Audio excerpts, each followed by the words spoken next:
Hey folks, just gonna put a little video of me talking to the camera before this documentary starts because throughout this video I'll probably be switching back and forth towards clips I found on the internet and me talking.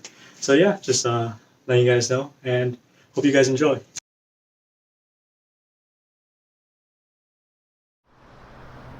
Nothing quite does it for us. Sometimes we get so wrapped up in the hunt that it makes us miserable. As consumers in America, nothing is more true than this. At the sight of something new, people are quick to buy, even if they don't truly need it. The newest iPhone comes out, the latest Air Jordans just dropped. Your favorite artist just released some fan memorabilia. Somewhere in America, there are many people out there, including ourselves, looking to buy these things. Companies and corporations in this world target a variety of interests of consumers, or they instill a sense of need for a product in order to sell. As a result, people buy a bunch of stuff that they don't need. Some have so much stuff, in fact, that storage businesses are profiting off of their excess items.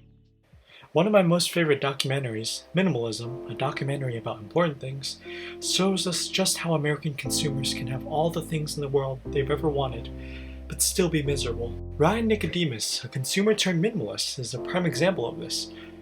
He's the guy on the right, by the way. He recounts a story of his life prior to minimalism, stating that he had everything he'd ever wanted. He was, because of this, successful, according to his friends. He goes on saying that there was this gaping void in his life, and that he was filling this void with consumer purchases.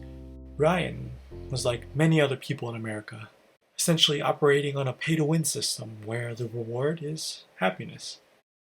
But where did this habit of spending come from? Consumerism became very popular post-World War II. According to an article by KQED, the good purchaser devoted to more, newer, and better was the good citizen. This places a desire within Americans to buy. After all, who didn't want to be the model citizen? Thorstein Veblen, an American economist, created the leisure class theory, which analyzed the use of items in conveying social standings. He established that material consumption was a way of defining yourself. Following World War II, you could see this idea being conveyed through the phrase, "Keeping up with the Joneses," warranting that consumers had the desire to purchase because of what their neighbors had as a benchmark for social class.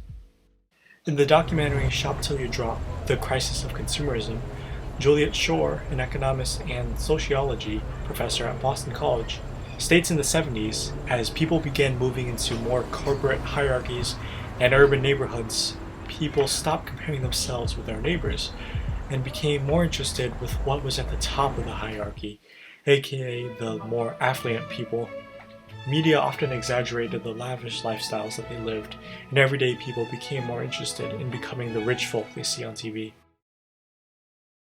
We can see this in today's society. Young adults and teens, as they say, flex their material items either for admiration from their peers or to imitate their favorite celebrities. But nowadays, there are many factors as to why we buy. According to Dr. Rod Gorney, an executive director at Ashley Montague Institute, for those who have enough, we are no longer stimulated by cravings and our scarcity to consume more. In order to get us to consume more, we are subjected to a lot of propaganda. And he's not wrong. Companies slap on labels like limited edition, must have, or buy one get one free. And they'll send emails to your inbox informing you of this flash sale. And if you don't make it in time, you're going to miss out on some pretty good deals. And so these techniques instill a sense of need in us in order to get us to buy those products. After all, who could miss a good sale? But corporations don't just stop at adults. At a very young age, companies are out to bring young children into the world of consumerism with the help of brilliant cognitive scientists and technicians. In other places, such as Quebec and Switzerland, advertising to children under 13 years is actually illegal. However, even after all these years, companies in America are still continuing to target tweens in their advertising campaigns through the use of fun mascots, bright colors, and playful animations. As a child, I was easily swayed by these commercials, and I'm sure some of you were as well. Advertisements, as you can tell, are a big contribution as to why many people buy. In a society where consumers' behavior is encouraged with the help of subliminal messages and advertising tactics, as well as ongoing trends, it is important that we are mindful of our spending habits, especially since we are frequently on the internet being exposed to a variety of advertisements. Consumerism has a negative impact on many teens. According to an article by the American Psychology Association, teens are inundated with so much marketing about the importance of brands to identify an image. It has changed the way they socialize with each other, interact with adults, and view themselves and the world. We live in a time where ads and trends are everywhere, luring us to buy their products. These things can create a conflict with our inner selves, telling us to buy this and buy that, when we really don't need them sometimes. Marketers encourage teens to embrace materialistic values, and as a result, these external factors can disorientate our sense of self, a premise mentioned in Jules' paper. Maybe you bought a nice hoodie only because your friends have it, even though you might not be fond of it. My mother has accumulated a lot of clothing over time because of various emails she gets from companies informing her of promos, so much to the point where she had to buy storage boxes to put her clothes in. It's quite unfortunate that she doesn't use most of the stuff she has. But I can't say that I wasn't guilty of the same spending habits before. The me from 2 years ago was a reckless consumer. When I received my first paycheck from my summer job, I regrettably blew through it in the span of 3 days, going shopping with my mother and splurging on stuff that I thought would make me happy. One thing I cringed at in particular was spending $180 on a pair of sneakers just because they look cool. However, the lack of money in my account was not cool at all. I'm honestly quite ashamed to admit how materialistic I was back then. I was quite uncognizant of my spending habits until quarantine hit. During that period, I spent a lot of time thinking and learning about myself as I embarked on my self-improvement journey. I began to question my intentions behind buying all these material goods. Why was it that I felt the need to buy a pair of shorts in 3 different colors? Why did I spend $180 on a pair of sneakers? Overwhelmed with a wave of inspiration and motivation by my awareness of my materialistic tendencies, I gave away nearly everything I owned, leaving myself with only 3 shirts, a pair of shorts, and jeans, and a hoodie. I'm just kidding, I didn't go that far. Here's what really happened. Sometime over the summer, I stumbled across minimalism, all thanks to this guy. In many ways, Matt D'Avella has inspired me. He's the person that introduced me to the idea of minimalism and convinced me to embrace it. And if you're not familiar with this idea, here's a quick summary. Minimalism is the idea of keeping what brings true joy in our lives and minimizing the amount of unnecessary purchases we make. It helps us realize that material items don't always equate to happiness or define who we are. There are many ways you can interpret and apply minimalism to your life, but I'll just be talking about its application to material items. I've recently cut down my wardrobe a good amount by giving away the clothes I know I don't wear anymore. And although a small change in my life, it has helped immensely since I get to focus more on myself than what to wear tomorrow. Out there, people have begun to embrace what they have rather than buy things they don't have.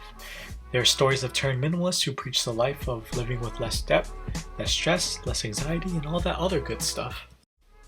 Josh, a friend of Ryan who I mentioned earlier, turned out to be marginally happier than Ryan because of minimalism, despite having the same miserable corporate life that Ryan had.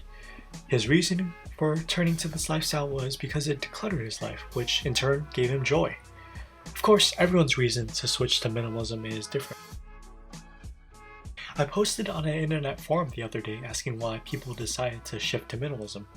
I received a variety of responses, and one of my most favorite responses was that the desire for more is simply a primal instinct that has been sublimated into shopping in the modern world.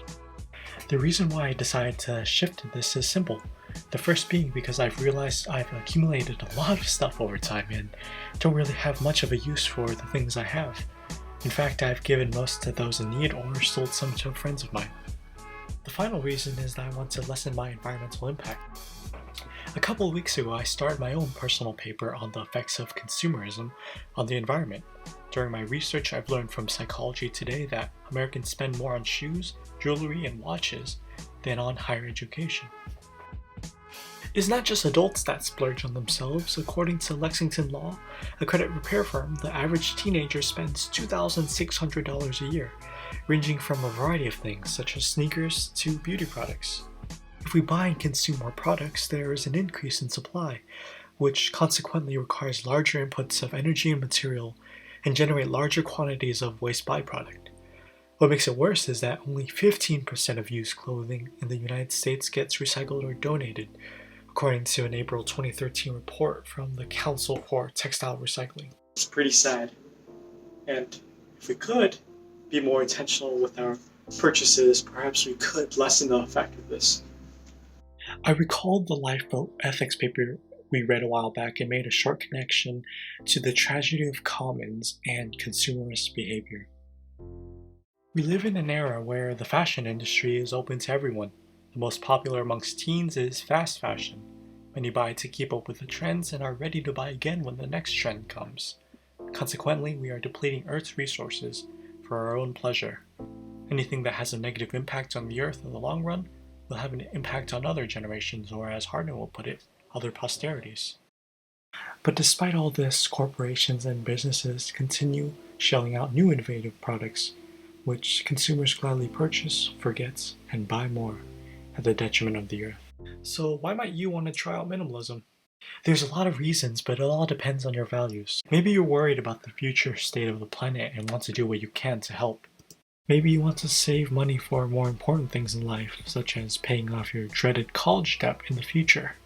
Maybe you want to take a step back from your life and contemplate what items really bring you true happiness. Maybe you're a messy person and get stressed at the sight of all the junk you have, but haven't done anything about it yet. There was a study at UCLA which showed that people with a higher density of household items tend to produce more cortisol, the stress hormone. And well, minimalism can help relieve that stress. Minimalism isn't supposed to be suffering. It's all about making your life less clutter-filled or easier. As mentioned earlier, consumerism has quite the negative impact on teens, and minimalism is one of the many solutions to combat those negatives. Now, before you go throwing away half of the stuff in your room because of my awesome convincing skills, listen to this. Some people actually find joy in having a lot of stuff. Matt, the guy I mentioned earlier, has a wife who lives quite the opposite life compared to him. She took on the challenge of being a minimalist for a week, and by the end, she decided that minimalism wasn't quite for her, because she actually enjoyed sifting through her closet every morning. So this brings the question, is minimalism for me? Well, it depends. Some people have an intrinsic desire or pleasure for having a lot of stuff, like Matt's wife. We can't control some people's intrinsic desire to have more. We can't stop a dedicated sneakerhead from buying more sneakers because of their pure love for them. We can't stop a card collector from buying less card packs because they love their collection. But what we can do is decide what brings true value and joy to our lives. For those who purchase with an extrinsic motivation, sometimes for the approval of your friends or because it's trendy, consider that maybe you don't really need the things you tell yourself you do. In Singer's paper, he proposed that we should give all the money we spend on luxuries to charitable causes. And as I've heard from the discussion, some are not particularly fond of the idea.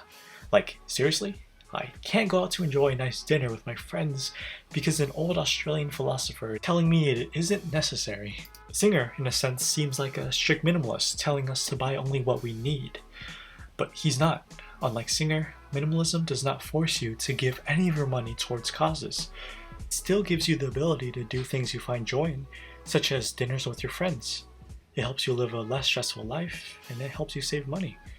It also encourages a sense of value with our own selves and emphasizes what we find important, more than material possessions, which are meaningless, and this is pretty useful in today's society where advertising runs rampant.